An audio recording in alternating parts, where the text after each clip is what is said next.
Hamdan syukran lillah, salatan wassalaman ala rasulillah wa ala alihi washabihi wa man walah.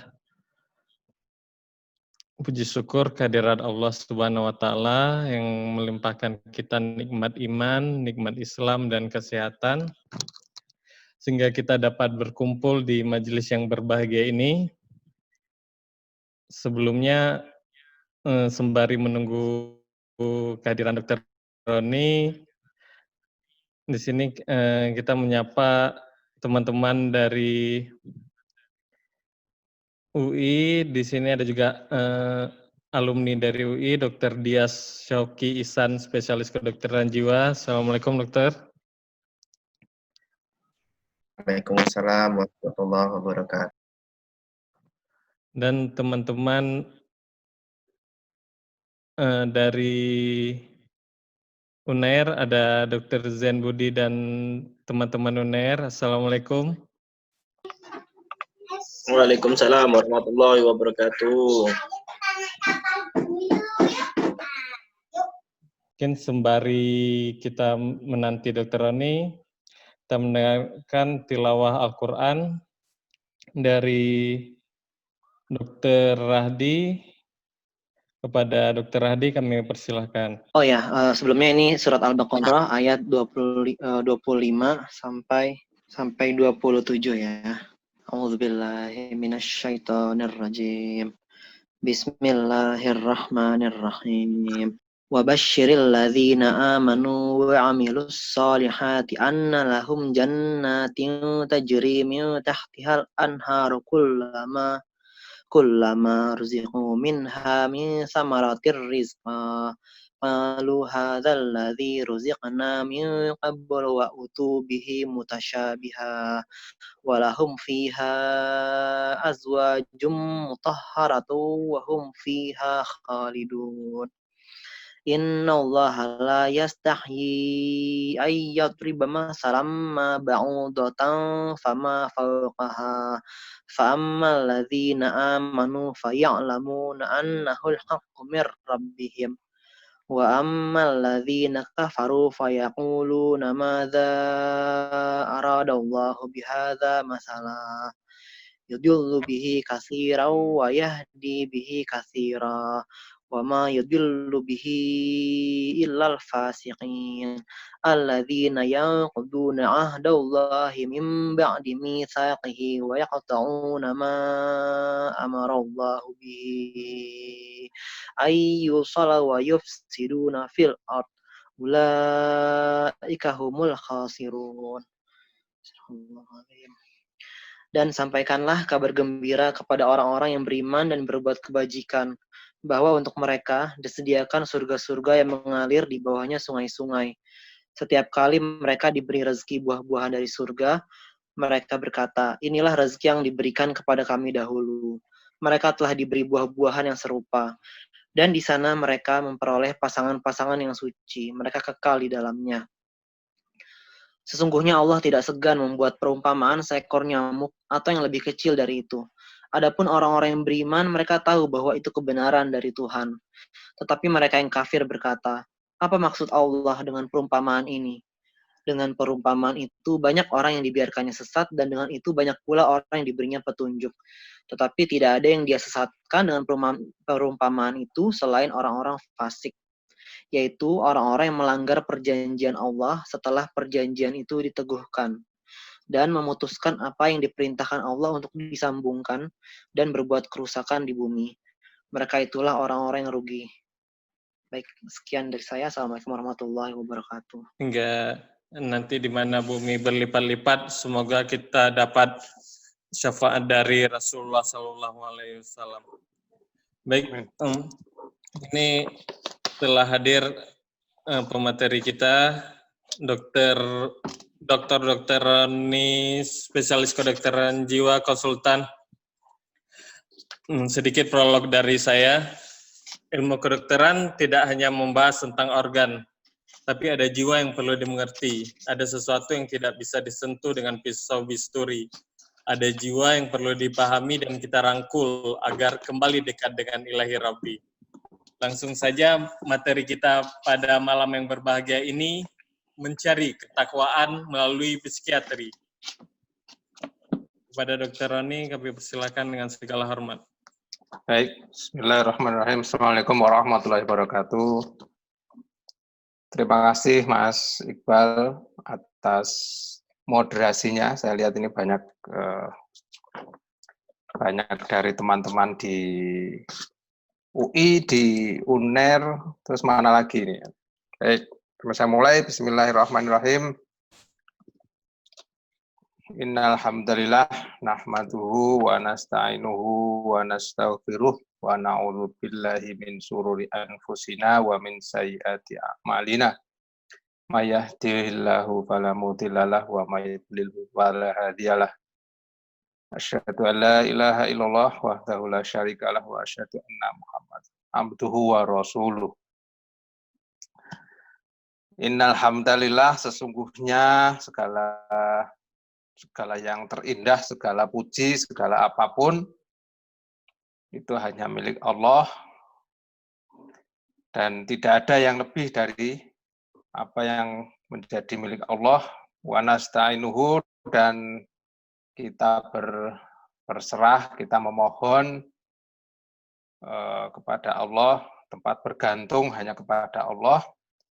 Wa nastaghfiruhu, dan kita memohon ampun, memohon maghfirah, memohon ampunan dari Allah. Wa na'udzu billahi min syururi anfusina, dan kita berlindung dari apa yang kemudian menjadi sesuatu yang buruk yang ada pada diri kita. Kita berlindung kepada Allah.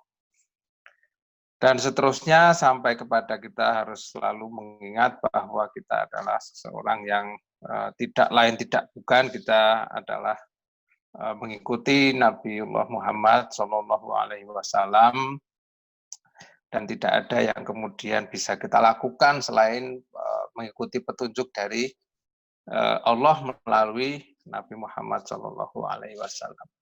Ya. Sebelum saya akan meneruskan kepada materi tentang psikiatri, sebenarnya saya akan meneruskan dari kajian kita yang terdahulu tentang ilmu. Sedikit yang kemudian bisa saya sampaikan pentingnya bagaimana itu ilmu. Kembali saya ingatkan di dalam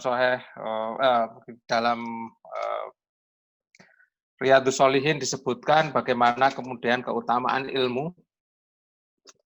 Disebutkan di sana tulisannya, benar-benar bagaimana ilmu itu benar-benar ditinggikan, bagaimana ilmu itu benar-benar ilmu itu menjadi suatu hal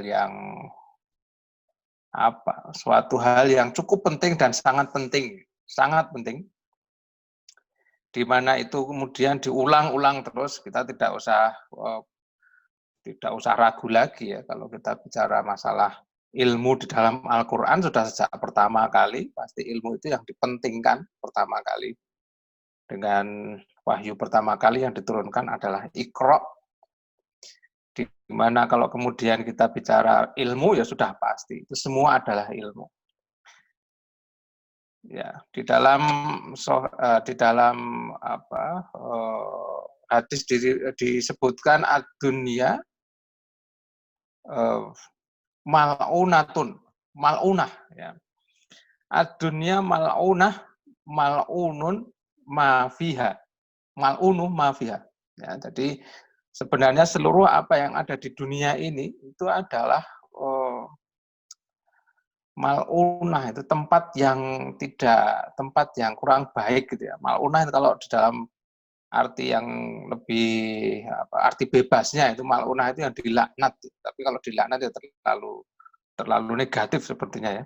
Mal'unah itu sesuatu yang kurang pas gitulah ya.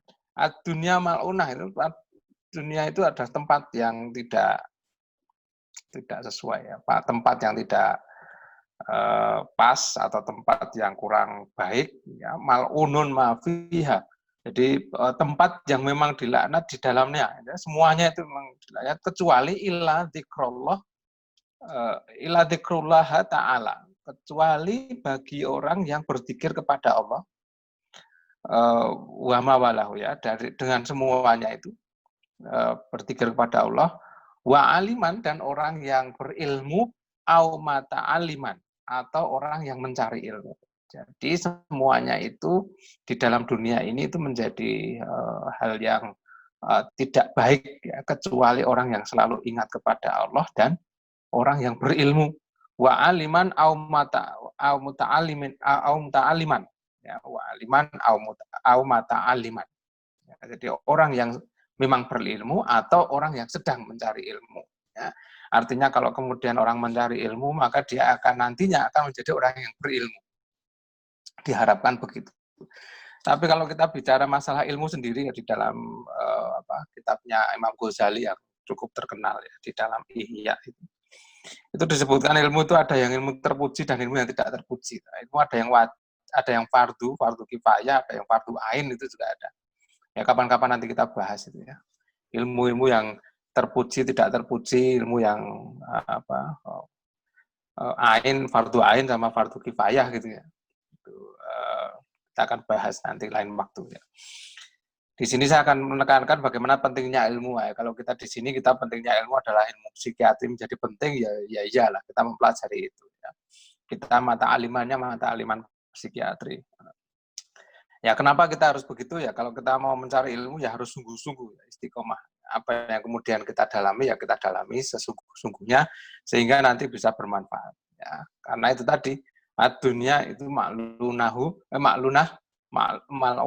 mafiha. Jadi dunia itu ya dunia itu tidak ada, dunia itu semuanya dilaknat gitu ya, semuanya itu dalam kondisi yang tidak baik ya, kecuali yang berzikir dan berilmu atau yang mencari ilmu.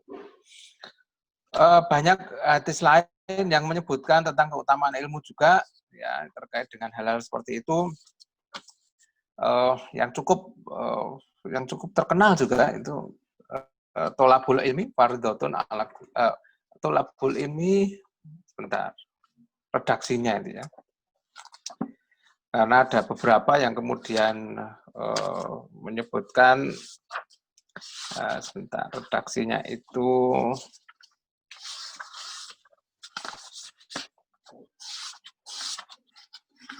ya.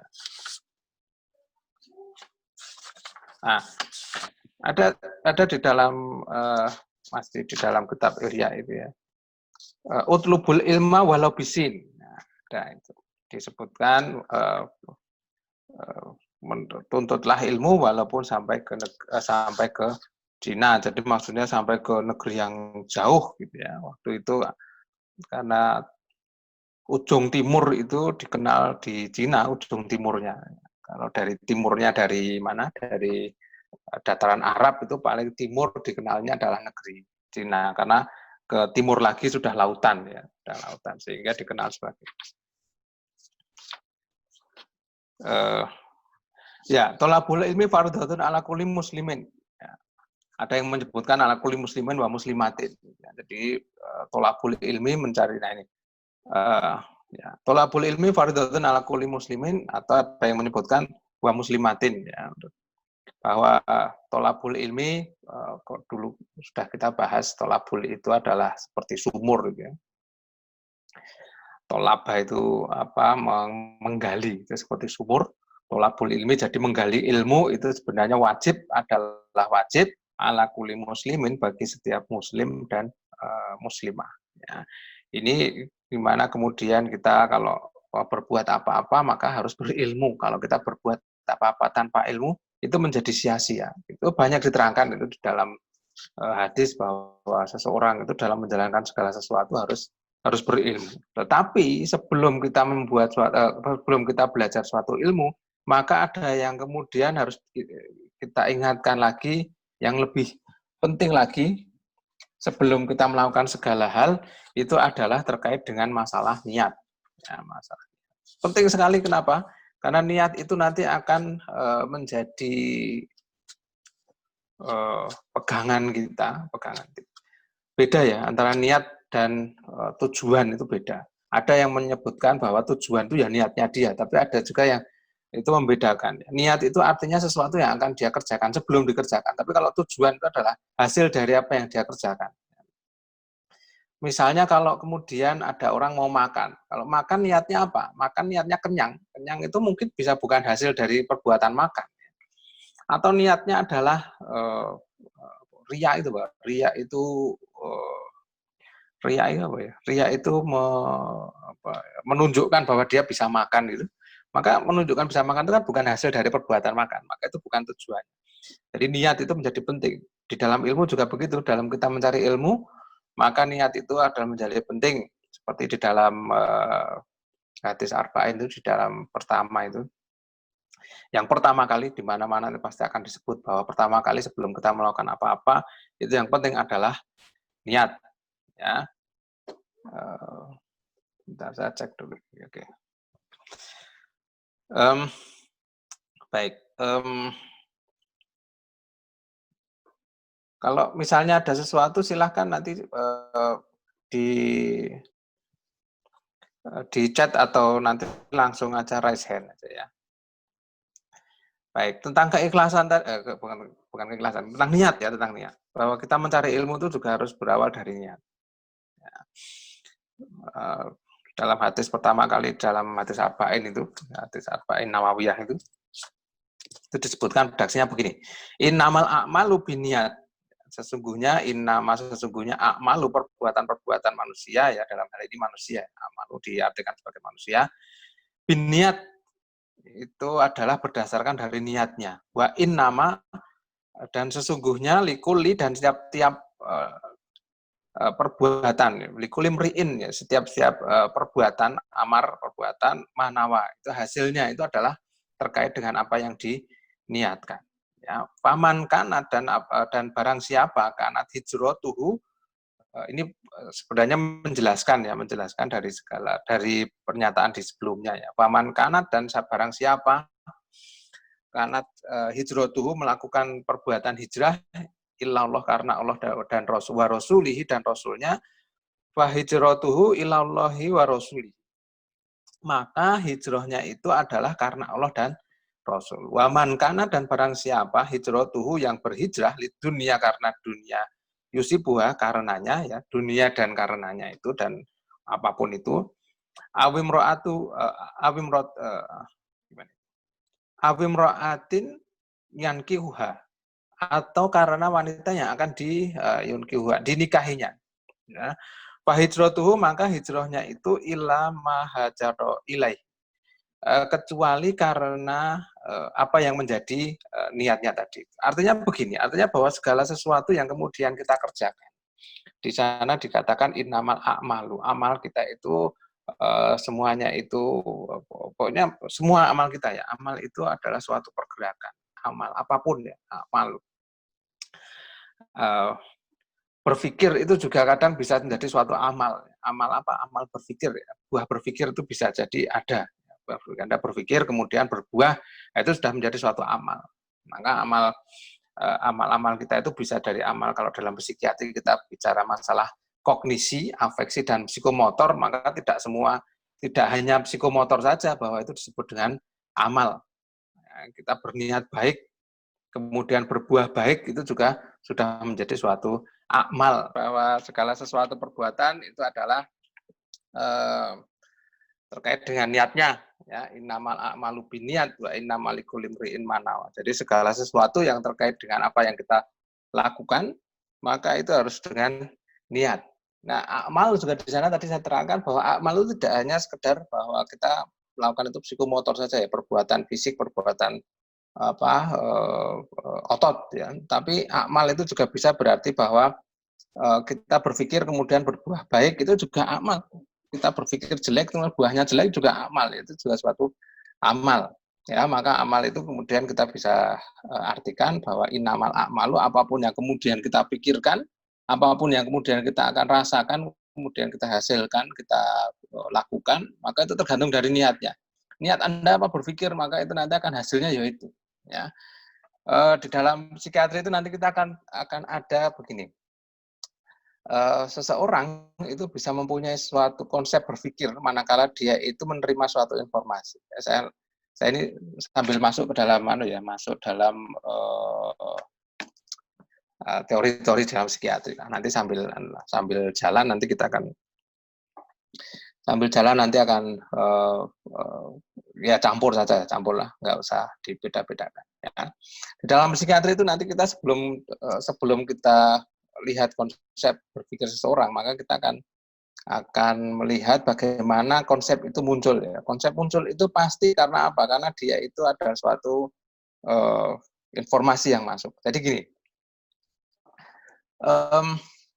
ini saya yakin PPDS dari semester awal sampai semester tengah ya. Semester akhir ada nggak ya ini PPDS-nya ya? Ada nggak, Bang? Ada, Dokter. Ada ya? Bervariasi. Oh, baik. Jadi ya yang sederhana aja. Contoh aja misalnya gini. Misalnya orang itu dikatakan dia waham gitu ya. Ya waham. Maka seseorang yang dikatakan waham, sebenarnya dia di dalam syarat pertama kali waham itu apa sih? Syarat paham pertama kali adalah dia berkeyakinan terhadap sesuatu yang salah. Nah, pertanyaannya adalah, masa orang berkeyakinan kok salah? Keyakinan yang benar itu yang seperti apa? Ada orang yang percaya dirinya itu adalah seorang, misalnya gini, misalnya dia seorang pelajar, kemudian dia mengaku bahwa dia seorang rektor. Gitu ya. Maka dia punya keyakinan dia sendiri, dia yakin sendiri, dia tidak pernah menyalahi orang lain, masa dia dianggap salah? Nah, salahnya terhadap apa? Pertanyaannya kan begitu. Ada orang yang merasa bahwa dia mendapat ilham gitu, kemudian dia mendapat suatu petunjuk melakukan suatu kebaikan atau melakukan suatu keburukan. Dia yakin sendiri, dia berpikir sendiri, masa itu dikatakan sebagai suatu hal yang salah? Salahnya di mana? Dia punya keyakinan sendiri, dia punya suatu hal yang dia yakini sendiri, masa salah? Jangan-jangan nanti kalau kita merasa bahwa nama kita A gitu, kita juga dikatakan salah lama-lama nanti. Nah, ini maka harus ada suatu konsep yang harus kita ketahui di sini. Maka inilah pentingnya bagaimana kemudian tadi hubungannya nanti bahwa di dalam suatu perbuatan itu nanti terkait dengan masalah paniat. Ya. Maka kembali lagi, kalau kemudian kita mengatakan seseorang itu waham, dengan ciri waham yang pertama kali adalah suatu keyakinan yang salah. Keyakinan salah itu salah terhadap apa? Ya, apakah salah terhadap pemeriksa? Apakah salah terhadap dokternya? Ini mungkin beberapa yang kemudian tidak pernah dipikirkan oleh PPDS. Ya. Sebenarnya dia itu keyakinan salah terhadap siapa? Jangan-jangan malah keyakinannya yang pemeriksa yang salah. Ada orang yang merasa bahwa dirinya mendapat suatu petunjuk dan kemudian dia melakukan perbuatan-perbuatan baik atas petunjuk yang dia dapat. Kemudian di dalam psikiatri kita menganggap bahwa itu ini ada suatu mystical experience atau suatu spiritual experience di masa lalu yang kemudian nanti di masa mendatang jangan-jangan nanti menjadi suatu waham menetap atau bahkan menjadi schizophrenia. Nah, ini harus kita hati-hati. Kenapa? Karena namanya juga keyakinan ya. Keyakinan masa ada yang kemudian keyakinan yang salah. Salah terhadap apa? Nah, ini sekarang kemudian kita bicara masalah teori. Jadi dia berkeyakinan itu kemudian apakah dia salah atau tidak? Salah terhadap siapa? Maka salahnya dia itu adalah salah terhadap pengetahuan yang dia punya. Jadi begini, seseorang menjadi yakin, seseorang punya keyakinan, seseorang mempunyai sesuatu yang kemudian dia pahami dan kemudian dia menjadi yakin terhadap hal itu. Ya, itu prosesnya panjang. Ya, tidak bisa kemudian ada tahu, seseorang itu tahu kemudian jadi yakin. Tidak bisa, harus ada suatu proses. Ya. Sama kalau kemudian kita dalam Al-Quran juga begitu. Di dalam Al-Quran pada saat pertama kali, ya, surah ayat pertama kali yang diturunkan adalah Iqra. Ya, bukan amanu, tapi Iqra. Ya, Iqra. Karena apa? Karena itu suatu proses di mana iman itu akan datang manakala seseorang itu bisa mengolah apa yang kemudian ilmu yang ada pada diri. Ya, ada beberapa yang saya lupa redaksinya ya, saya lupa redaksinya. Tapi intinya gini, redaksinya kalau yang apa ya? Bentar, saya carinya dulu. Oke, ya gini, kira-kira gini, redaksinya begini. Al imanu uryanun, ya betul. Al-imanu uryanun, ya, walibasuhu taqwa wa zinatuhul haya, wa thamratuhul ilmu. Nah, jadi iman itu sebenarnya adalah iman itu oryanun itu apa ya, masih murni gitu. Imanun itu murni, sesuatu yang murni, sesuatu yang sesuatu yang belum murni ya, murni gitu. Iman itu murni ya. Oryanun itu suatu inti yang belum diapa-apakan gitu, belum diapa-apakan. Bahwa dia itu dia base, jadi basic ya. Al-imanun itu adalah basic ya, belum diapa-apakan. Oryanun kalau di dalam bahasa-bahasa di mana di terjemahan itu al-imanun adalah iman itu telanjang. Tapi oryanun itu masih basic. Iman itu adalah sesuatu yang mendasar. Nah, di akhir hadis itu adalah wa thamratuhul ilmu. Jadi buahnya itu adalah ilmu. Nah, kenapa begitu? Karena keyakinan itu memang sesuatu yang murni, di mana sebelumnya itu ada sesuatu yang harus dilakukan untuk mendapatkan itu.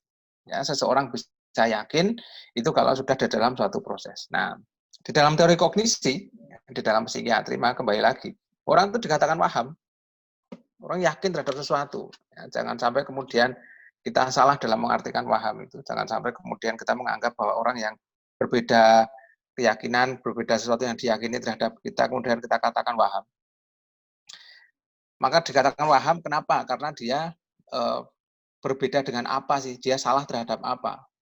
Maka suatu waham dikatakan dia suatu keyakinan yang salah, dia false belief, dia false terhadap apa? Terhadap pengetahuan. Ya, jadi dalam teori kognisi itu bagaimana kemudian timbul suatu keyakinan? Yang pertama adalah terkait dengan masalah sensorik. Jadi pertama kali seseorang itu akan mendapatkan sesuatu itu melalui organ sensoriknya dia. Sensorik itu nanti ada dua. Mohon izin ini kepada para psikiater yang lain, saya tidak mengajari, ini hanya sharing saja kepada para PPDS. Kalau nanti misalnya ada sesuatu yang kurang pas, mohon bisa dikoreksi. Ya.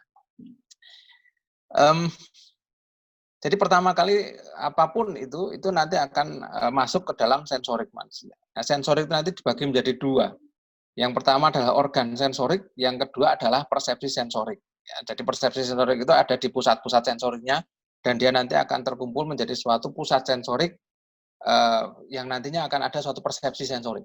Nah, persepsi sensorik itu bisa jadi misalnya gini, kalau sudah menjadi suatu persepsi, sesuatu yang diterima oleh organ sensorik itu belum tentu sesuai dengan apa adanya. Contoh ya, misalnya, kalau pertama kali merasakan es batu gitu, es batu dipegang. Pertama kali rasanya dingin, tapi nanti lama-lama rasanya sakit. Nah, sakitnya itu sudah mulai ada persepsi namanya. Ada orang yang kemudian tertusuk duri, pertama kali rasanya sakit, nanti lama-lama tidak sakit, itu namanya persepsi. Nah, harusnya ya sesuai dengan organ sensorik, begitu ada sesuatu lesi, maka dia harusnya sakit. Tapi lama-lama karena ada suatu persepsi, maka dia nanti jadi tidak sakit. Itu namanya persepsi sensorik. Maka sensorik tadi itu yang menerima dari apapun yang ada dari manipulasi dari luar. Tapi bisa jadi manipulasi tadi itu bisa tidak dari luar loh. Manipulasi itu bisa datang dari internal juga. Internalnya dari mana? Nah, nanti balik lagi. Kita bicara dulu dari yang luar. Kalau kemudian ada suatu stimulasi dari luar diterima oleh organ sensorik itu semuanya ya, ada mata, telinga, kemudian pembauan, kemudian pengecapan, kemudian ada akhiran saraf ya di kulit itu. Kemudian nanti dia akan dibentuk bahwa semua stimulasi-stimulasi yang masuk ke dalam organ sensorik tadi itu akan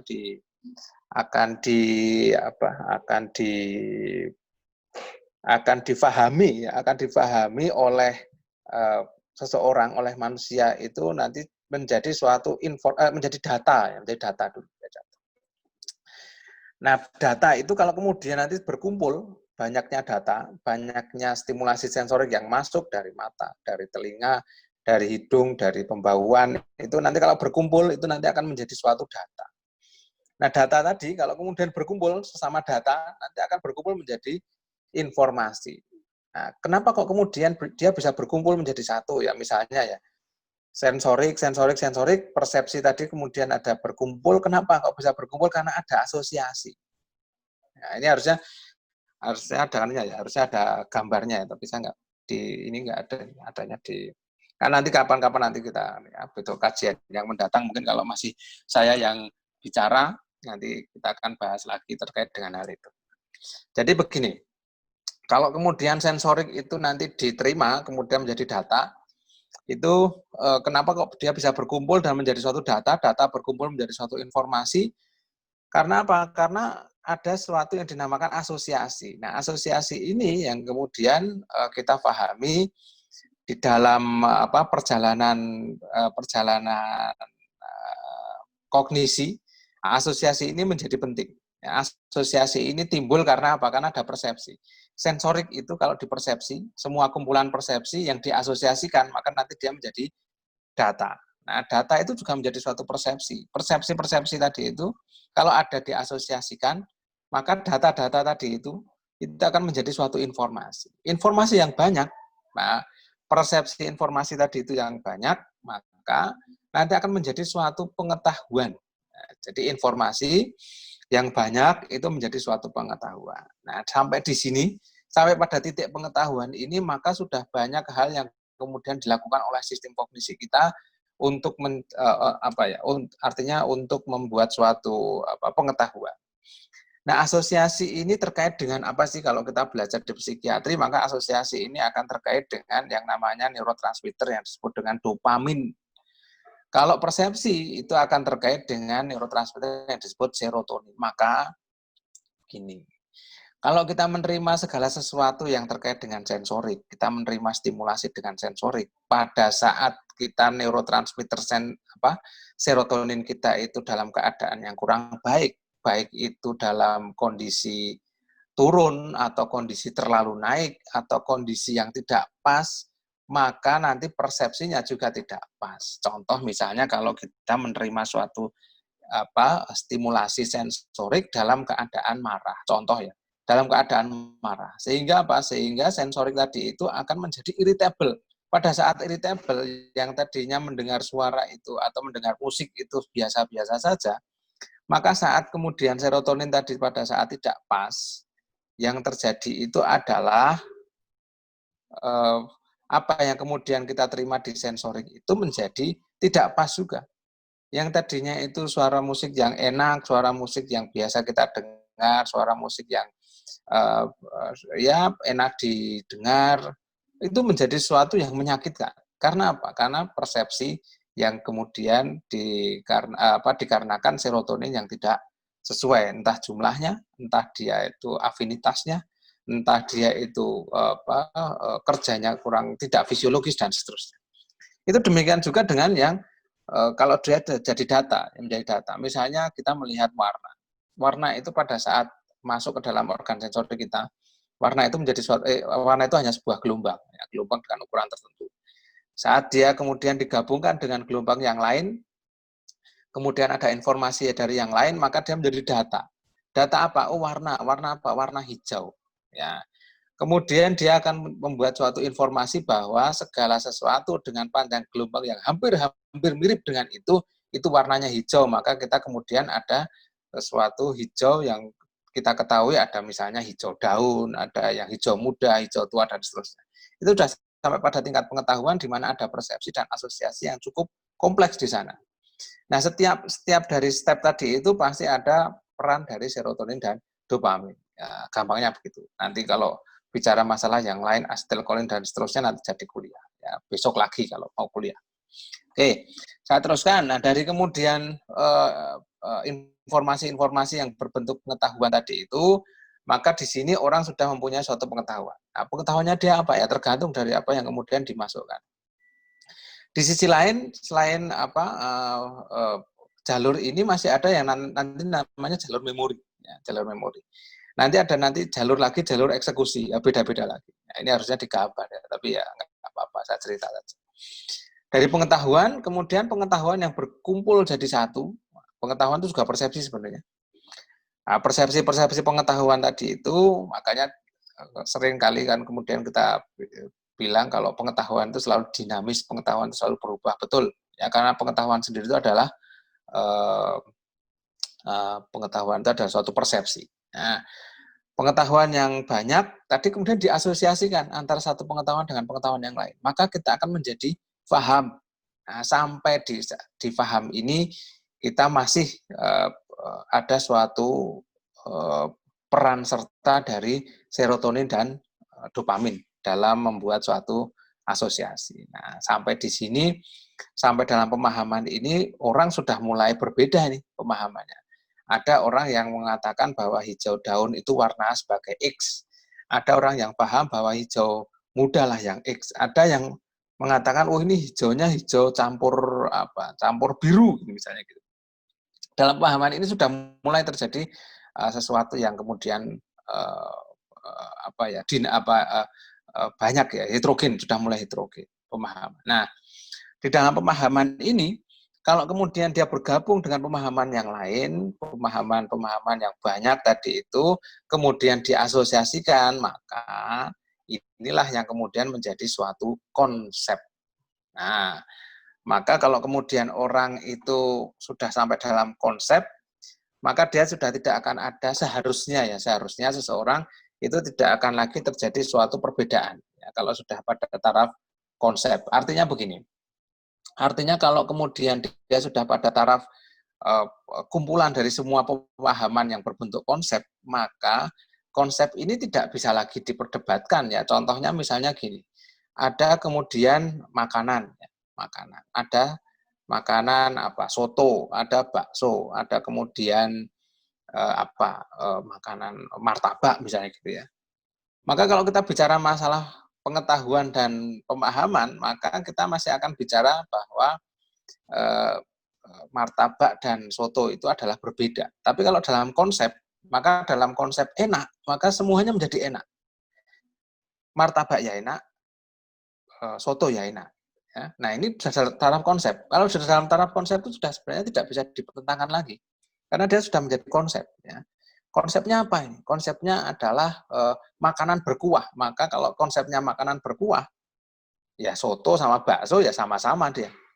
Tapi kalau masih dalam taraf pengetahuan dan pemahaman, maka yang terjadi apa? Yang terjadi adalah akan ada perdebatan yang cukup panjang. Ada, ini tetap enak yang namanya bakso.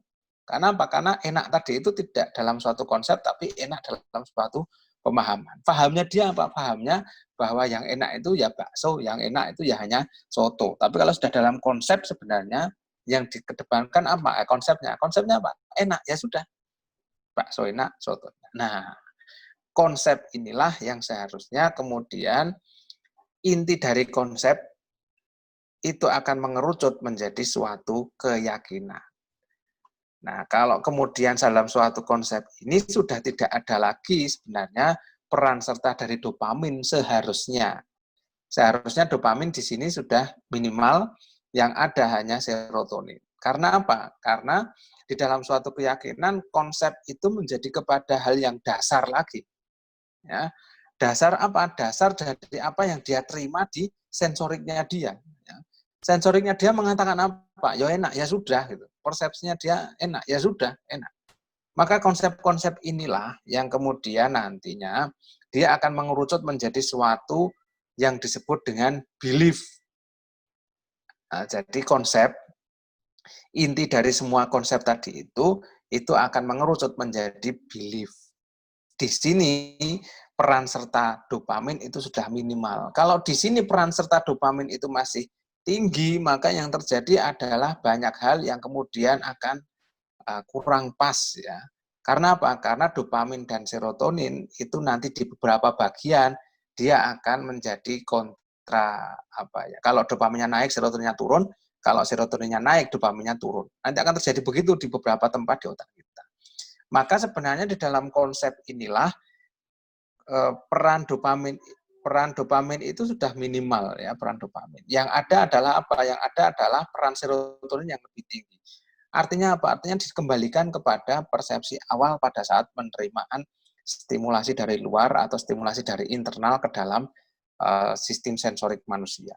Maka keyakinan atau belief tadi itu harusnya keterkaitannya tidak lagi kepada dopamin, tapi keterkaitannya terkait pada serotonin. Karena serotonin itu kalau kemudian kita bicara masalah memori, masalah bagaimana storage pada manusia, maka dia berperan besar. Bagaimana mengeluarkan bagaimana downloading suatu memori, bagaimana uploading suatu memori, maka serotonin menjadi suatu berperan besar di sana. Maka keyakinan itu juga begitu. Belief itu dikembalikan kepada belief dasarnya lagi. Artinya apa? Artinya bahwa sesuatu yang kemudian diyakini itu adalah menjadi suatu dasar lagi, seperti apa yang kemudian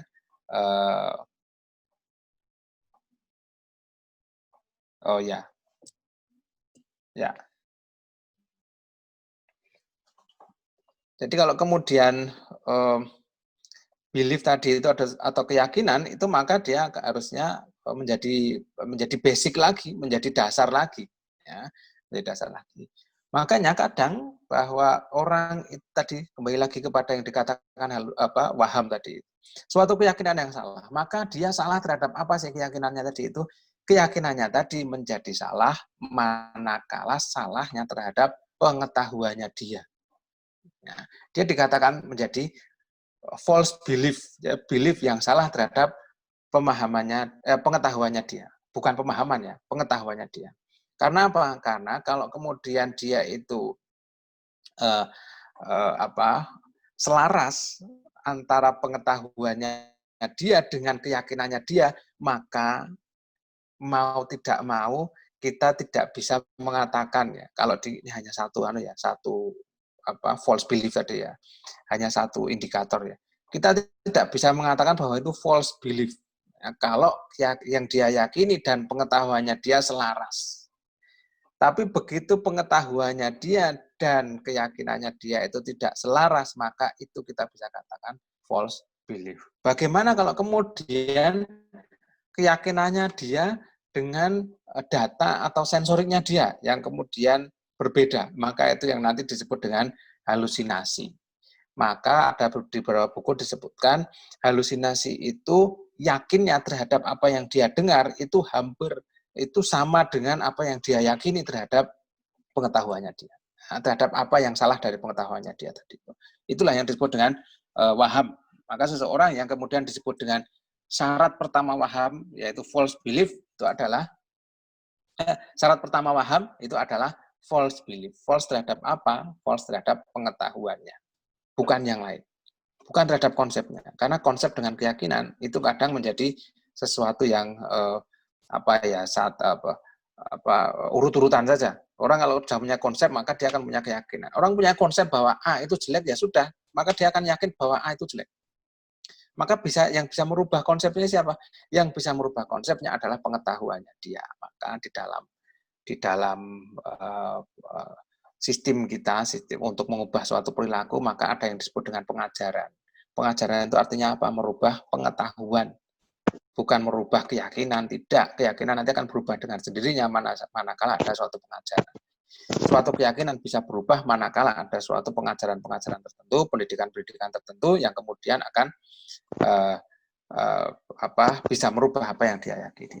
Maka yang sekarang sedang kita lakukan itu kan psikoterapi yang tren kita sekarang itu adalah kognitif behavior terapi. Artinya apa? Kognitif itu apa? Merubah kognisi.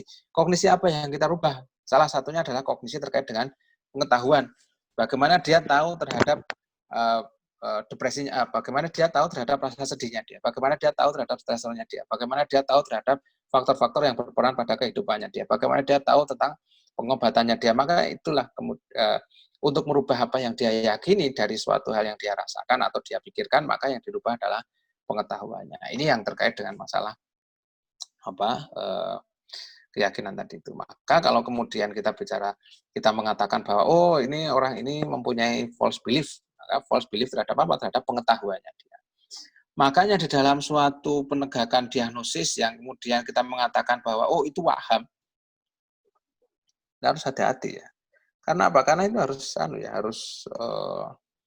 harus mendapatkan suatu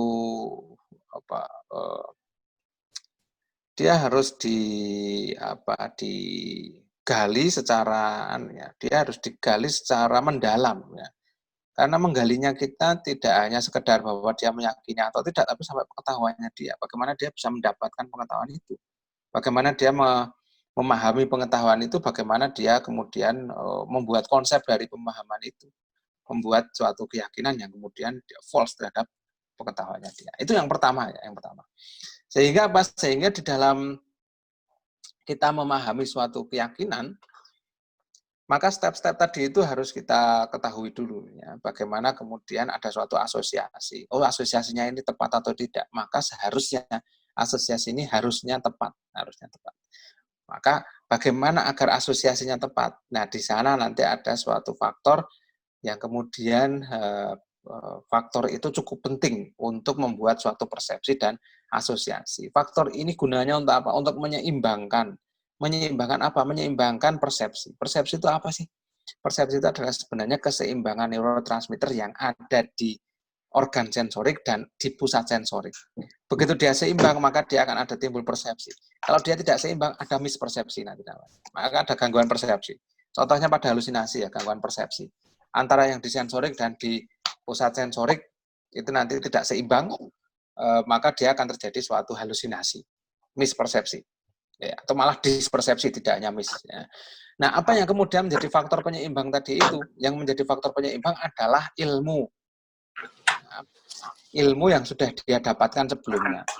Maka pada dasarnya kita mencari ilmu itu mulai dari, bahkan ilmu itu sudah kita bisa dapatkan sebelum lahir, pada saat lahir, setelah lahir. Ilmu itu kadang bisa langsung ya, ilmu yang didapatkan secara langsung yang dirasakan, atau ilmu yang diberi pengajaran. Ya, belum tentu bahwa suatu ilmu itu didapatkan dari organ sensorik seperti mata dan telinga, tapi bisa juga dari organ organ sensorik yang lain. Ilmu itu adalah yang nanti akan menyeimbangkan, menyelaraskan apa yang terjadi di sana, persepsi dan asosiasi. Contohnya misalnya lagi begini, kalau informasi itu ada suatu mispersepsi atau informasi itu ada misasosiasi, apa yang kemudian terjadi? Maka tidak akan ada suatu pengetahuan yang cocok gitu ya. Misalnya ada suatu mispersepsi gini, ada orang melihat lembaran ya, lembaran warna hijau. Pada saat dia lembaran warna hijau, kalau kemudian ilmunya dia bahwa semua lembaran warna hijau itu adalah sampul sebuah buku, maka dia akan mengatakan pengetahuannya dia adalah, oh yang saya lihat tadi itu adalah sampul buku. Karena apa? Karena yang menyelaraskan informasi tadi itu adalah pengetahuannya dia itu terkait dengan masalah sampul buku. Nah, maka ada benarnya juga ada orang yang mengatakan begini, bahwa orang itu akan melihat apa yang dia pikirkan. Atau bahwa orang itu hanya melihat apa yang dia pikirkan, bahkan sampai seperti itu. Ya, apa yang dia lihat itu seperti apa yang dia mau lihat. Ya, I see what I want to see, bukan ya. Kata-katanya saya lupa ya. Ya kira-kira redaksinya begitulah. Ya, jadi seseorang itu dia melihat apa yang ingin dia lihat atau dia ingin apa yang dia lihat gitu. Nah, ada kata-kata yang kemudian bahwa seseorang itu melihat apa yang ingin dia lihat. Sampai sebegitunya. Karena apa? Karena itu tadi masalah bagaimana kemudian pengetahuan ilmu tadi itu mempengaruhi keseimbangan persepsi dan asosiasi. Asosiasi itu terkait dengan apa? Terkait dengan dopamin. Ya. Kalau kemudian dopaminnya tinggi, maka yang terjadi apa? Misasosiasi. Pasti tidak akan ada asosiasi yang pas. Ya. Maka kalau kemudian kita bicara gangguan psikiatri lagi, ya simptomnya ada yang namanya asosiasi longgar. Kenapa kok dia longgar asosiasinya? Yang longgar apanya? Asosiasi apa dan apa? Bisa jadi asosiasi pengetahuan satu dengan pengetahuan yang lain, sehingga dia sulit dipahami oleh yang meriksa. Ya, maka dia dikatakan asosiasi longgar. Longgarnya kenapa? Karena dia antara simpul satu dengan simpul yang lain, itu masih ada terjadi suatu koneksi, walaupun sedikit, tetapi asosiasinya sudah berbeda. Ya, kenapa bisa berbeda? Karena dopaminnya cukup tinggi di daerah mana? Ini nanti perlu suatu ilmu yang lain. Ya, ilmu-ilmu seperti itu yang kemudian harus kita tahu. Ya, sehingga apa? Sehingga di dalam tiap-tiap step tadi itu kita akan tahu bahwa sebenarnya kita belajar psikiatri itu perannya sangat penting sekali dalam kita memahami orang lain. Orang marah pada kita, oh ini sebentar, ini orang marah sama kita ini yang naik apanya ini ya, atau yang turun apanya ini ya, oh jangan-jangan ini ada yang turun ini neurotransmitternya, tapi ya kelamaan ya kalau ada kayak gitu ya, harus dipikir lama-lama. Ya intinya bahwa di dalam psikiatri kita belajar banyak ya tentang hal itu. Maka di dalam pemahaman tadi itu kalau kemudian sudah menjadi konsep, maka dia di sana dopamin itu tidak boleh terlalu banyak. Ya. Dopamin itu hanya kadarnya saja. Karena apa? Karena kalau dopamin itu sudah ikut cawe-cawe itu apa ya? Dopamin itu ikut berperan banyak di dalam suatu konsep, maka yang terjadi itu nanti akan ada miskonsep. Ya. Kalau sudah miskonsep, maka belief tadi itu cenderung untuk menjadi salah. Ya. Maka miskonsep tadi itu mau tidak mau harus kita turunkan. Maka di dalam psikiatri ada bahwa segala sesuatu itu terkait dengan pleasure principle. Pleasure principle itu utamanya pada apa? Pada dopamin. Ya. Pada dopamin. Namanya pleasure itu pada dopamin yang nanti akan diamini oleh norepinefrin. Ya, di daerah tertentu namanya ya. Saya tidak akan bahas sampai detail sampai di sana. Ya, Anda sudah tahu sendiri. Bahwa nanti dopamin yang tinggi nanti akan diamini oleh norepinefrin sehingga apa? Sehingga seseorang itu akan membuat sesuatu yang kemudian pleasure. Nah, konsep itu kalau kemudian sudah dicampur tangani dengan suatu pleasure, maka yang terjadi adalah suatu keyakinan yang tidak pas dengan apa? Tidak pas dengan pengetahuannya tadi. Maka ini jalur ini harus dipertahankan. Mulai dari pengetahuan, pemahaman suatu konsep. Maka ini penting untuk tetap menjadi jalur agar ada suatu keyakinan. Kalau di dalam Islam kita akan sering ada istilah keyakinan itu dibagi menjadi 3. Ada ainul yakin, ada ainul yakin, ada ilmu yakin, dan ada hakikat itu apa satunya lagi itu ainul yakin, ilmu yakin, sama ada satu lagi ya yang itu adalah yang disebut dengan hakikat. Hakikat. Jadi kalau kemudian konsep tadi itu dicampur tangani oleh dopamin yang terlalu tinggi dengan adanya suatu pleasure, maka keyakinan tadi itu tidak akan pernah tercapai. Maka kemudian ini yang secara psikiatri kita akan bisa menjelaskan kemana-mana, ya. Bisa menjelaskan bahwa apapun yang kemudian kita lakukan atau seorang yang kita lakukan, maka ilmu itu menjadi penting. Nah, bagaimana agar kemudian dari pengetahuan atau dari informasi dulu ya, dari data, informasi, pengetahuan, kemudian pemahaman, konsep, itu biar selaras, seimbang, kemudian teratur sampai suatu keyakinan. Maka dia ilmu. Kalau seseorang itu belum punya ilmu yang cukup, bahkan belum punya ilmu sama sekali, maka penyeimbangnya siapa? Maka penyeimbangnya adalah yang merawatnya dia. Yang menyeimbangkan persepsi dan asosiasi. Yang merawat itu. Yang merawat dia dari kecil. Yang merawat dia dari mulai 0 bulan, bahkan dari sebelum dia lahir. Yang merawat dia bagaimana? Maka yang merawat itulah yang kemudian menyeimbangkan persepsi dan asosiasi. Agar apa? Agar ada suatu proses yang tepat. Nah, di dalam psikiatri kita selalu mengatakan bahwa ini psikodinamikanya begini, psikodinamikanya begini. Nah, sebenarnya faktor-faktor yang terjadi tadi itu faktor-faktor lingkungan atau faktor-faktor yang ada tadi itu sebenarnya di dalam apa sih kalau kemudian kita bicara di dalam konsep yakin atau belief tadi itu, maka dia sebagai penyeimbang sebenarnya. Jadi Anda bicara, kalau kita di dalam psikiatri kita bicara masalah ini ada suatu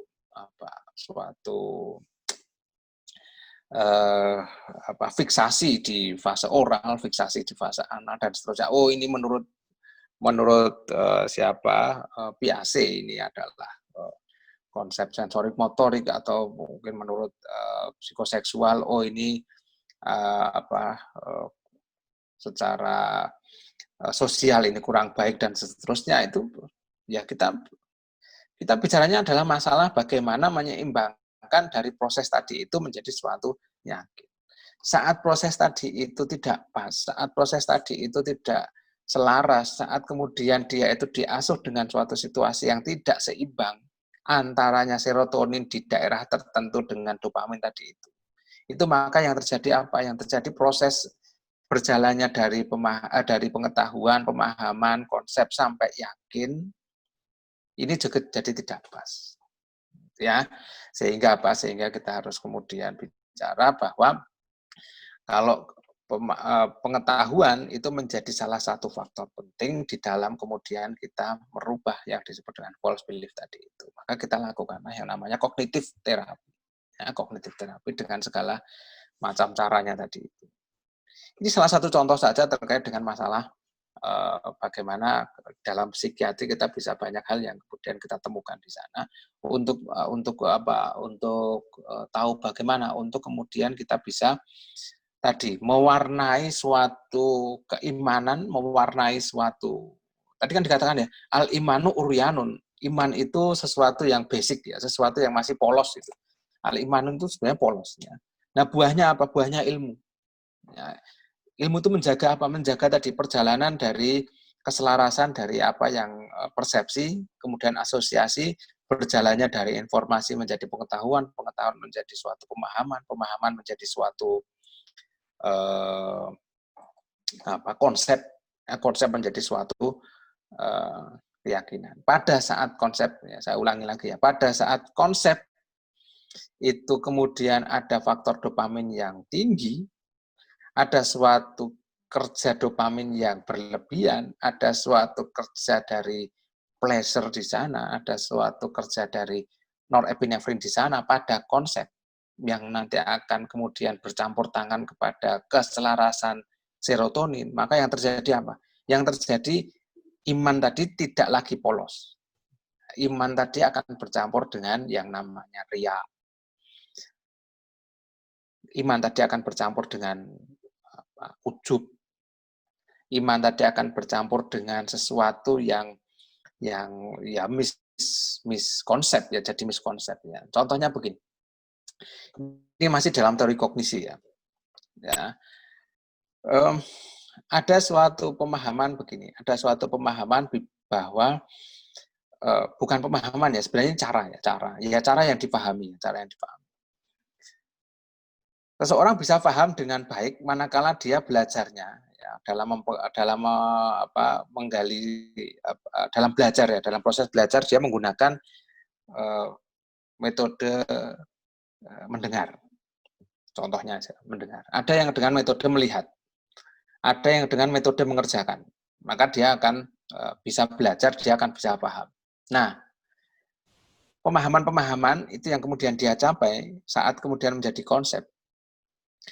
Agar pemahaman tadi tidak hilang saat menjadi konsep. Ya, seperti tadi ya, ada pemahaman bahwa soto enak. Lain lagi ada pemahaman bakso enak. Pemahaman yang lain lagi ada yang disebut dengan martabak enak. Saat menjadi konsep, maka yang tinggal adalah enaknya. Maka pada sebagian orang, agar pemahaman-pemahaman tentang materi-materi tadi itu tidak hilang, maka di sana dibentuklah yang disebut dengan simbol. Ya, jadi simbol itu pada dasarnya adalah mengungkapkan suatu konsep. Nah, misalnya garis ya.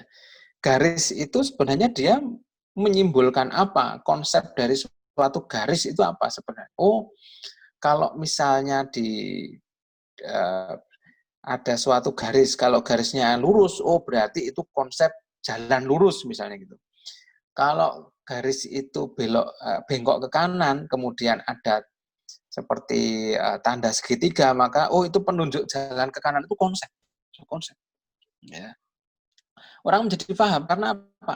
Ada gambarnya. Nah, sekarang kalau kemudian dopaminnya itu yang dikedepankan, dopaminnya itu yang kemudian tinggi bercampur tangan pada konsep. Ya. Sebenarnya konsepnya tadi itu misalnya garis tadi itu konsepnya apa? Misalnya konsepnya adalah konsep petunjuk. Ya. Baik, kalau begitu garis adalah konsep petunjuk, maka garis kemanapun itu akan dia pahami, akan dia paham bahwa itu adalah petunjuk.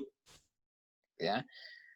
Nah, tapi kalau kemudian nanti persepsi yang sudah dibentuk oleh serotonin tadi itu tercampur tangani oleh yang namanya dopamin tinggi, yang tinggi ya, dopamin sedikit aja di sana, konsep tadi. Maka nanti yang akan dia pahami bukan lagi masalah petunjuk, tapi yang dia pahami adalah apakah ini ke kanan atau ke kiri. Ya. Bukan masalah petunjuknya. Nanti itu menjadi perdebatan panjang, karena dia akan apa? Saat dopamin tinggi, dia akan mendorong serotonin menjadi rendah. Saat serotonin rendah, maka dia akan balik lagi ke fase sebelumnya. Jadi konsep itu adalah fase lanjutan setelah pemahaman. Maka saat dopaminnya tinggi di konsep, maka dia akan mundur ke fase pemahaman.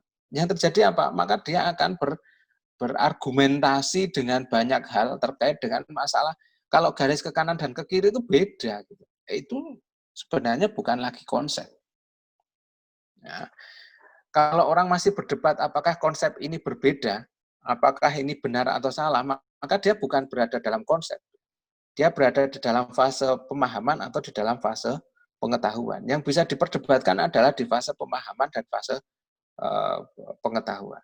Nah, ini kaitannya dengan apa? Kaitannya dengan pentingnya suatu ilmu. Ya, pentingnya suatu ilmu. Di dalam psikiatri kita bisa mencari bahwa sebenarnya yang kita pelajari ini sangat dekat sekali dengan apa yang kemudian kita yakini selama ini ya. Kita yakini, kita kemudian kita bisa tahu bahwa segala macam ini begini. Ya. Belum lagi yang kemudian ada hadis yang kemudian janganlah marah. Kemudian ada hadis yang sodakoh paling sederhana itu adalah tersenyum dan lain sebagainya. Nah, ini banyak bisa kita jelaskan. Atau konsep yang lebih rumit lagi lah, psikodinamika. Psikodinamika menurut Freud ya, mulai dari fase oral, anal, dan sebagainya. Kita bisa belajar itu dan kemudian kita bisa semakin tahu bahwa ternyata begini. Semakin mendekatkan kita kepada suatu keimanan. Saya balik lagi kepada tadi. Bahwa kalau kemudian konsep tadi itu diperdebatkan, apakah konsep ini benar atau salah, apakah konsep ini baik atau buruk, dan seterusnya, maka yang terjadi adalah di sana itu kembali lagi pada fase pemahaman, fase pengetahuan. Harusnya konsep itu tidak boleh bercampur dopamin itu terlalu banyak. Pada saat dia berdebat seperti itu, maka yang terjadi adalah ada suatu dorongan atau drive di sana. Kalau kemudian sudah ada dorongan drive di sana, sudah bukan konsep lagi. Tidak bisa kita memperdebatkan namanya enak. Ya. Enak ya sudah, ya konsep enak, ya kamu enak, ya saya enak, ya udah enak itu konsep. Konsepnya enak. Mau enakmu karena soto, mau enak saya karena bakso, ya itu udah konsepnya adalah enak. Maka yakin saja bahwa makanan itu ada yang enak, ada yang tidak enak. Sudah yakinnya sudah itu. Bukan lagi masalah bahwa yang bakso yang lebih enak dan seterusnya, tidak.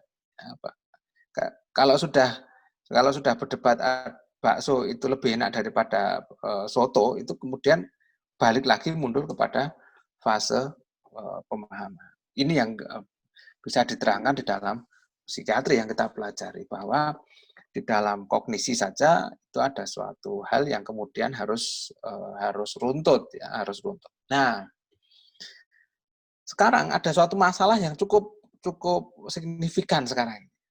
Tadi kan kita sudah tahu ya bahwa kognisi itu harus berjalan step by step, mulai dari sensorik, kemudian menjadi data, informasi, pengetahuan, kemudian pemahaman, kemudian konsep, kemudian belief atau keyakinan. Nah, di dalam konsep itu ada yang namanya simbol. Simbol itu bisa tulisan, apalagi simbol itu dalam bentuk kata, atau bahkan di dalam bentuk aksara. Kalau di dalam bahasa Indonesia ada yang disebut dengan aksara. Nah, aksara yang disusun tadi itu seharusnya akan menyimbolkan suatu konsep, ya, konsep. Maka di dalam aksara-aksara kuno biasanya dia mempunyai konsep-konsep tertentu. Misalnya kalau aksara Jawa dia akan mempunyai konsep yang disebut dengan riwayat Aji Saka, bagaimana kemudian ada suatu peperangan antara perselisihan antara dua utusan dan seterusnya lah. Nah, begitu juga dengan aksara di Cina, begitu juga dengan aksara-aksara tua yang lain. Itu biasanya ada konsep-konsep tertentu. Ya. Bahkan Latin pun, ya, huruf Latin pun itu sebenarnya ada konsepnya. Itu menjadi simbol suatu konsep. Ya. simbol suatu konsep. Kalau sudah di sana, maka sebenarnya simbol tadi itu untuk jalan, sebagai jalan agar semua materi-materi yang ada di dalam pemahaman tadi tidak hilang karena adanya konsep. Ya, biasanya kalau sudah mencapai suatu konsep, maka materi-materi tadi menjadi lebur sudah. Ya, sudah tidak melihat lagi materi satu demi satu, sudah tidak, karena yang adanya adalah konsepnya tadi itu. Nah, tetapi sekarang yang terjadi, ya ini ada masalahnya. Orang itu kemudian yang diperdebatkan adalah simbolnya. Ya, simbolnya. Simbol itu mewakili konsep.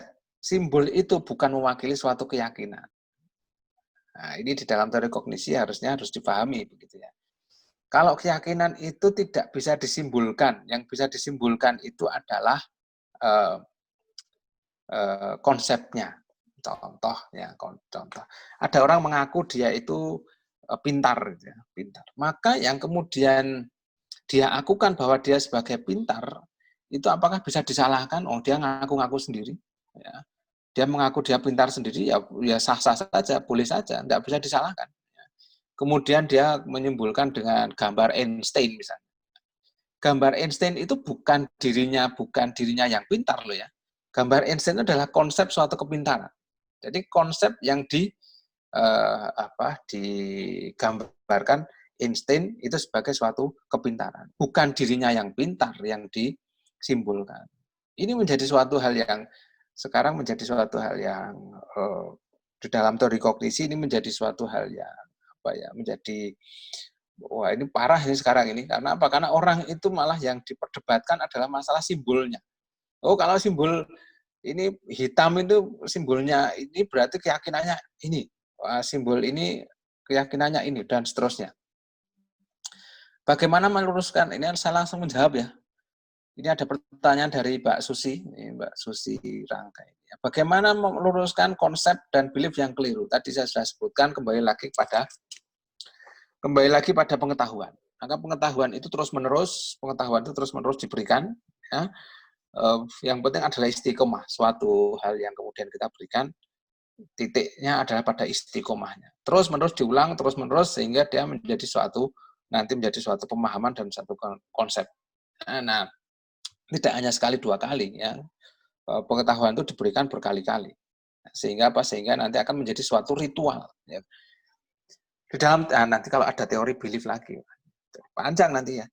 Di dalam teori belief itu ada dua hal yang perlu kita ketahui ya. Teori belief yang pertama adalah ritual ya. Nah, ritual ini sesuatu yang kita kerjakan sehari-hari, terus-menerus kita kerjakan terus-menerus tanpa kita tahu ilmunya. Itu nanti bisa menjadi keyakinan. Itu yang masalah kedua yang mau saya ceritakan sebenarnya. Yang pertama adalah masalah simbol, yang kedua adalah masalah ini, konsep belief. Di dalam konsep belief itu ada dua hal yang menjadi faktor utama. Yang pertama adalah faktor ritualistik ya. Faktor ritualistik itu faktor yang berulang-ulang dan terus-menerus. Sesuatu yang kita kerjakan tanpa kita tahu, itu akan menjadikan itu menjadi sesuatu yang kita yakini. Tandanya apa kalau itu bisa kita yakini? Pada saat kita tidak mengerjakan itu kita menjadi ada sesuatu yang tidak nyaman gitu, tidak nyaman. Setiap hari kita keluar lewat pintu depan. Pada saat suatu ketika itu kita lewat pintu samping, itu rasanya tidak nyaman. Itu saya harus lewat pintu depan. Itu faktor ritual, ya, ritualistik. Yang kedua itu adalah faktor narasi. Narasi itu adalah cerita. Kalau ada seseorang meyakini sesuatu, biasanya ada cerita sebelumnya. Ya. Cerita yang kemudian dibentuk, cerita yang kemudian dibangun untuk seseorang mempercayai. Ya, contoh sebenarnya keyakinan bahwa Candi Prambanan dibangun dalam satu malam ya, oleh Bandung Bondowoso itu. Itu karena apa? Kan ada narasinya. Orang tidak pernah melihat ritualistiknya, tapi orang melihat adalah narasinya. Narasi yang dibentuk sedemikian rupa sehingga apa? Sehingga orang meyakini bahwa Candi Prambanan itu dibangun hanya dalam waktu satu malam. Ya. Nah, ini yang kemudian di dalam konsep belief ya masih panjang lagi. Nah, yang terjadi sekarang itu adalah bahwa belief itu bisa ada manakala ada faktor pengganggu sebenarnya. Nah, faktor pengganggunya itu apa? Di sana ada yang disebut dengan faktor afeksi. Jadi ada dua ya, ada yang disebut narasi, ada ritualistik.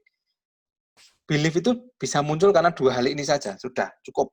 Ya, tetapi sekarang ada pengganggu yang faktor ketiga. Faktor ketiga itu namanya afeksi. Ya. Afeksi sebenarnya tidak masuk dalam dua hal ini.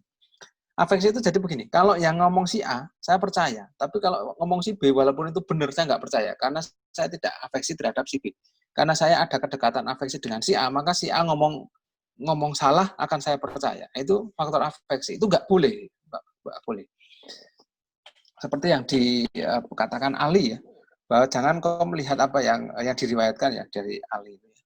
Jangan kau melihat apa yang jangan lihat orang yang berbicara, tapi apa yang dia bicarakan. Itu sama ya, pesan dari orang tua dulu ya di Jawa ya, di Jawa.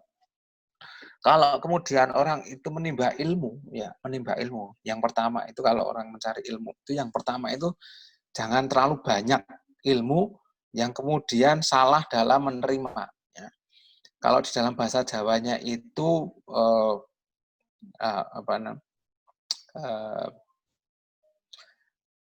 kurang teliti gitulah. Dalam bahasa Jawanya itu gini, kirang telatos pamamahing tetedan. Itu artinya kurang telaten, kurang teliti dalam mengunyah gitu ya, mengunyah suatu makanan. Jadi kalau ibaratnya informasi tadi itu suatu makanan, maka kalau kemudian ilmu itu terlalu banyak, itu bisa atau menjadi racun bagi ini kalau dalam mengunyahnya, dalam mencernanya itu tidak pas. Ya.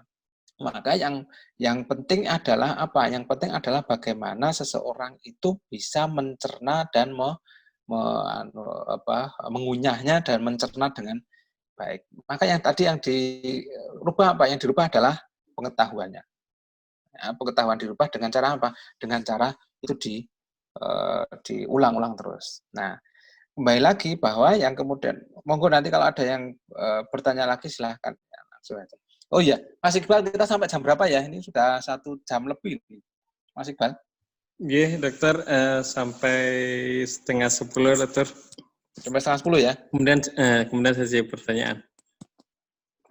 Sampai ya 9:30 ya, baik. Ya, saya teruskan bahwa nah tadi sudah simbol ya, simbol. Nah, masalah yang kedua yang timbul adalah sekarang ini orang baru tahu dalam tahap informasi ya, belum sampai dia punya pengetahuannya. Baru tahap informasi saja, baru tahap informasi. Itu sudah diyakini. Nah, tadi yang saya bilang adanya pengganggu yang ketiga tadi loh, afeksi tadi di dalam suatu konsep belief, ya, suatu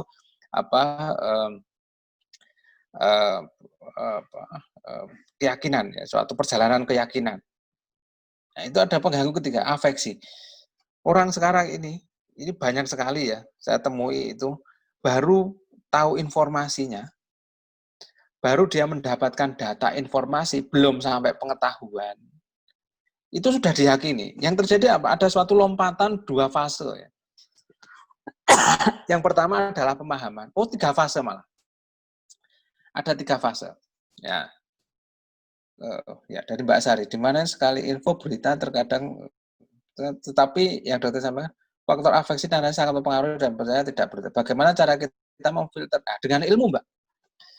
Maka tadi yang saya bilang bahwa baru tahu informasi, baru tahu data, belum sampai dalam pengetahuan, pemahaman, konsep, itu sudah sampai yakin. Ini sudah ada lompatan 3 ya, lompatan 3 fase, fase pengetahuan, fase pemahaman, fase konsep. Maka lompatan 3 ini memerlukan apa? Fase lompatan 3 ini akan ada suatu gap. Gap apa? Yang jelas adalah gap serotonin, karena suatu persepsi yang nanti akan menjadi suatu asosiasi itu memerlukan serotonin. Serotonin di dalam lompatan 3 ini akan menyebabkan apa? Menyebabkan lack of serotonin. Kalau lack of serotonin apa yang kemudian dilakukan? Tubuh itu akan menjadikan ada suatu feedback. Saat dia lack serotonin, yang terjadi apa? Dopamin itu akan naik. Untuk apa? Agar serotonin itu jangan lack. Agar serotonin itu keluar, maka dopamin harus dikeluarkan. Saat dopamin yang dikeluarkan, maka yang terjadi apa? Orang yang hanya dengan informasi saja kemudian dia timbul yakin, maka yakinnya itu cenderung akan menjadi salah. Karena apa? Karena dopaminnya terlalu banyak. Nah, kira-kira begitu. Bagaimana memfilternya? Maka kita memfilter dengan pengetahuan yang lain. Anda punya pengetahuan apa? Kalau Anda tidak punya pengetahuan, jangan membuat suatu informasi itu menjadi suatu keyakinan. Ini banyak sekali ya di dalam buku-buku Jawa kuno ya. Saya mencatat ada beberapa bahwa seseorang itu kalau mencari sesuatu piandel itu sesuatu yang kemudian akan dia yakini ya. Tidak hanya pitados, kalau di dalam bahasa Jawa itu ada pitados itu percaya ya, percaya. Tapi ini enggak, ini piandel. Piandel itu ada suatu yang diyakini, ya, diandelkan gitu. Andel, suatu yang kemudian bisa dia yakini. Nah, pada saat mencari ilmu yang kemudian dia akan yakini tadi itu, maka ada beberapa hal yang harus dia lakukan. Itu menurut orang-orang dulu ya, menurut orang-orang Jawa kuno dulu. Ya. Yang pertama itu ojo ngandel pitutureng wong. Ya, artinya begini, hanya karena dia itu A, hanya karena dia itu B, hanya karena dia itu C, kita harus cari ilmunya dulu. Ya, cari ilmunya dulu. Dengan apa? Dengan banyak informasi sebanyak-banyaknya. Informasi yang banyak akan menyebabkan apa? Nanti akan menyebabkan suatu ilmu. Nah, maka jangan percaya jangan percaya begitu saja pada perkataan orang. Gitu ya. Yang kedua apa? Yang kedua ojo ngandel marang wilayah kuno amarga saka ngawasi. Artinya jangan percaya kepada sesuatu sejarah kuno hanya karena dia itu sudah terlalu lama. Gitu ya. Ada suatu cerita yang terlalu lama ada, maka ya itu mesti benar, belum tentu. Sehingga hal-hal yang tadi itu step by step itu harus ada. Kemudian ada lagi yang ojo ngandel marang pawarto margo akeh wong andhaki. Jangan percaya terhadap suatu berita atau suatu hal yang dikatakan orang banyak. Hanya karena orang banyak itu mengatakan, itu kemudian kita percaya bahwa itu benar. Ini buku ditulis tahun 54. Itu sudah ada percaya, belum ada sekarang ini masalah huak-huak gitu ya. Mungkin dulu sudah ada ya huak. Ya, termasuk buku-buku kuno kita juga banyak yang huak sebenarnya. Ya. Tapi sudah diingatkan bahwa pada dasarnya kita jangan percaya pada, apalagi jangan sampai percaya bongkoan tuh ya, percaya tanpa dasar gitu pada sesuatu orang karena orang itu dikenal orang yang baik pada saat itu. Nah, ini susahnya kan begitu. Susahnya orang yang banyak berilmu tetapi dia selengean itu tidak dipercaya karena selengeannya itu, walaupun ilmunya banyak dibandingkan orang yang sedikit ilmu tetapi dia khusyuk itu, dia dia orangnya itu diam, tidak banyak bicara, orangnya karismatik. Padahal tidak banyak ilmu. Sedangkan orang yang banyak ilmu tapi dia selengean tidak dipercaya. Nah, ini yang makanya kita jangan terlalu jangan pasrah bongkoan gitu, jangan tok waton itu pokoknya gitu, jangan sampai begitu. Nah, makanya perlunya apa? Perlunya suatu ilmu. Sehingga ini yang perlu dipahami tadi dari pertanyaan Mbak Sari tadi ya, bahwa apa yang kemudian memfilter tadi ya, dengan ilmu yang kemudian kita punya. Misalnya kita punya ilmu tentang, kita yang punya ilmu tentang psikiatri, maka kita filter semuanya dengan psikiatri. Dulu sering saya katakan gitu ya, pada mahasiswa, juga pada residen juga. Kalau Anda membaca di medsos gitu, maka jangan Anda baca itu sebagai sesuatu dengan teorinya Piaget. Anda baca itu dengan teori psikodinamika. Karena apa? Karena kalau Anda baca itu dengan teori psikodinamika, maka nanti akan Anda pahami bahwa apa yang dia katakan itu bisa jadi bukan maksudnya itu. Ya. Kalau kemudian misalnya ya dengan teori psikodinamikanya Freud misalnya, ada berita A gitu, ada suatu tulisan A gitu, maka kita akan memahami itu menjadi sesuatu, ini ditulis oleh siapa ya? Ini ditulis oleh orang yang berumur 50 tahun. Di 50 tahun itu kira-kira dia apa yang dia tunjukkan ya? Apakah dia lebih menunjukkan pada jangan-jangan ini kata-kata ini sebagai katartik metode misalnya, atau ini sebagai suatu metode secondary gain, metode secondary gain dari orang yang menulis dan seterusnya. Kalau Anda kemudian memahami itu melalui cara psikiatri kita, maka kita akan menjadi lebih waspada. Nah, kira-kira. Nah, kembali lagi, ya, saya teruskan. Silakan kalau mau bertanya langsung ya. Ya, udah 9:30 lebih. Ya. Atau kita buka pertanyaan, Pak Bang Iqbal? Iya, dokter. Sebelumnya kami sapa dulu. Sini turut hadir Dr. Sylvia Detri Elvira, spesialis kedokteran jiwa konsultan. Selamat malam, dokter. Kemudian Dr. Andini, Dr. Melati, Dr. Fatima, Dr. Yuni Risna, Dr. Utami, Dr. Yanti, Dr. Agni, Dr. Uun, Dr. Anlin, Dr. Rama, dan Dr. Heru. Wah, ini ada senior juga nih ternyata. Surprise juga. Assalamualaikum. Waalaikumsalam warahmatullahi wabarakatuh. Nggak bisa nyapa satu-satu. Ya, kita buka sesi tanya jawab ya, Bang Iqbal ya. Jadi dokter, Ya. bagi para dokter yang ingin bertanya, dipersilakan. Mungkin ada sedikit yang mungkin sambil menunggu yang bertanya ya. Ya, kembali lagi saya lagi tadi bahwa sekarang ini banyak sekali yang kemudian yang diyakini malah simbolnya dibandingkan kepada keyakinannya itu sendiri. Yang diperdebatkan apa simbolnya? Yang diperdebatkan apa bentuknya? Yang diperdebatkan apa? Oh, ini tulisannya gitu. Ini kadang ini yang harus kita hati-hati terhadap hal seperti itu. Ya, karena apa? Karena kalau kemudian sudah terjadi seperti itu, maka bisa jadi cenderung nanti ciri khas yang disebut dengan waham tadi itu bisa mengarah kepada yang kedua. Kalau yang pertama tadi itu false belief, maka yang kedua menjadi apa? Menjadi tidak bisa dikoreksi. Karena apa? Kenapa kok dia tidak bisa dikoreksi? Karena ada kekakuan di dalam pemahaman dia, terjadi kekakuan di dalam konsepnya dia. Kenapa dia jadi kaku? Karena dopaminnya terlalu banyak. Serotoninnya sedikit. Kalau dopaminnya terlalu banyak, kenapa kok jadi kaku? Karena dia cenderung untuk pleasure principle. Dia cenderung untuk mencari pleasure. Dia cenderung untuk kemudian mencari suatu kepuasan. Ya, kalau kemudian diamini oleh norepinefrin, selesai sudah. Bahwa keyakinan itu nanti menjadi suatu kepuasan. Bahaya. Iman kok menjadi suatu kepuasan. Ya, keimanan suatu kepuasan atau keyakinan kok menjadi suatu kepuasan. Itu menjadi suatu bahaya. Karena apa? Karena nanti akan mengotori niat. Tadi innamal a'malu binniyat wa innamal likulli imri'in ma nawa. Jadi apapun yang kita niatkan, itu apapun yang kita kerjakan, yang kita amalkan, itu nanti akan kembali kepada niatnya kita. Maka saat kemudian tadi itu dopaminnya yang terlalu tinggi di dalam suatu proses keyakinan, maka yang terjadi apa? Nanti akan terjadi suatu kekakuan tadi itu. Maka dalam false belief tadi itu menjadi cenderung yang kedua, saat seorang sudah false belief, keyakinannya itu tidak bisa keyakinannya tadi false terhadap pengetahuannya dia, karena mungkin bisa terjadi karena ada lompatan tadi, tidak ada dalam proses yang step by step, maka yang terjadi apa? Yang terjadi ada ciri waham yang kedua yang disebut dengan tidak dapat dikoreksi.